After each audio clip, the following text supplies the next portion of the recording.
One of the most common questions I get asked is how much time commitment is involved with board seats and how many board seats should I hold?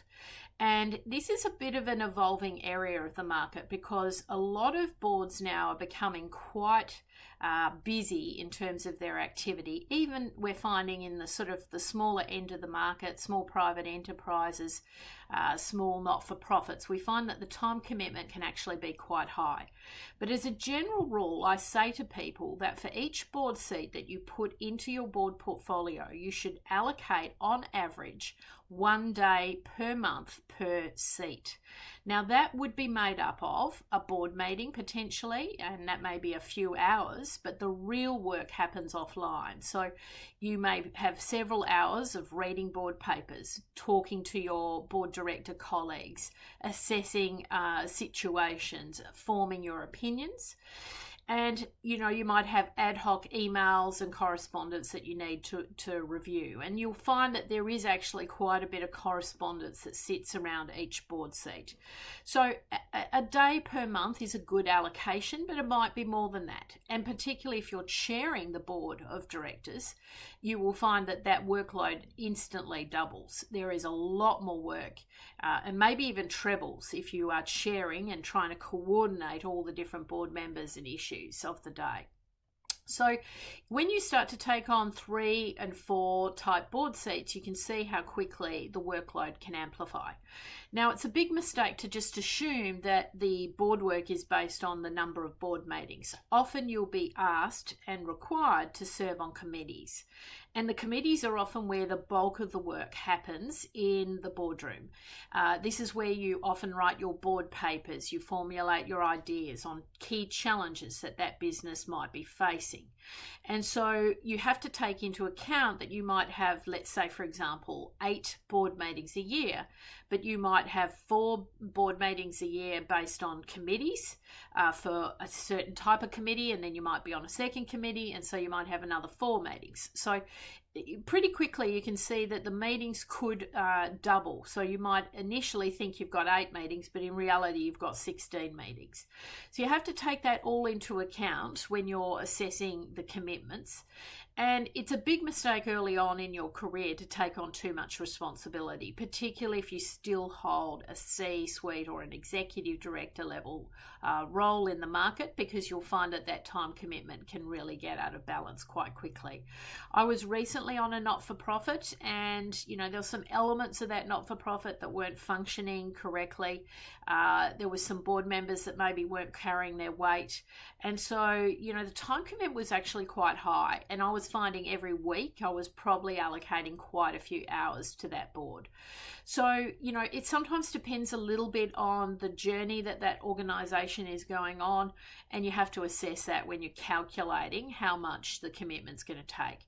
One of the key benefits is that commitment is usually scheduled well in advance. A good board will have its schedule determined for the year ahead, and those meetings will be determined, and so you know what dates you're going to be meeting, and you can put them into your diary, and you can get that all handled in advance. So that side of the scheduling is usually pretty good. Sometimes the meetings will happen outside of normal business hours, and that can also be an advantage if you're an executive still holding a senior role. Now, the trend at the moment in the market is that everyone wants to have more and more and more. Certainly, there's a lot of executives who would like to carry a lot of board seats. And I'm finding that really, the more seats you add, you've got to watch for this tipping point where the commitment just starts to get too much and things start to fall through the cracks. So in my opinion, a balanced portfolio sits somewhere around 4 to 5 board seats. And for some organisations, that might even be too much. But that to me would be a reasonable number of appointments to handle if you were doing this work full time. I know a lot of executives who carry more than that, 5 to 10, and that might be a combination of non-exec and advisory board work. They might be doing it full time. They might have an executive assistant that helps coordinate for them, because a lot of this comes down to coordination, making sure you're reading the right paperwork, attending to the right information at the right times. And certainly there's executives who are treating this as a full-time profession, and hence that number of board seats is possible. But I think if you start to add in chair level appointments, you'll find that time commitment gets extremely complicated, and you just need to balance it out. So I think there'll be a trend in the future where potentially people will curtail how many board seats that they serve on. But at the moment, we're sort of seeing it settle around those sort of two key areas, whether they're being sort of part-time board members or full-time board members. Ultimately, the decision rests with you. You have to assess your own commitments, your own work life issues, how you're going to balance these things out, the timing of that boardroom or that organisation, how is it travelling, how much time commitment is involved.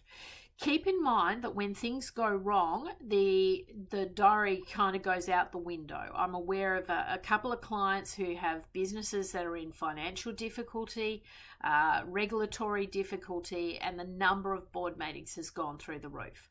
So you can expect that when there is a troublesome organisation in your portfolio, that everything can get out of balance. And so you need to build those buffers into your portfolio so that you can manage your time commitment effectively.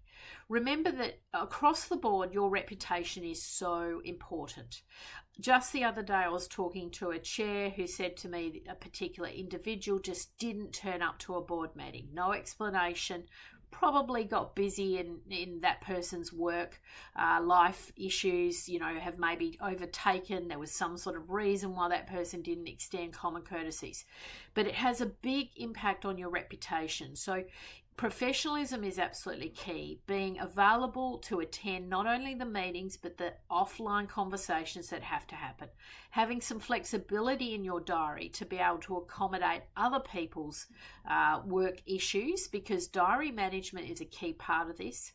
And you do have to be able to have that little bit of buffer so that if an emergency meeting is called, if there's a resignation of your CEO and you all need to get into the room, if there's a PR disaster on foot and you all need to come together, you need to have that built into your diary so that you can genuinely be a professional and do your responsibilities and add value wherever possible.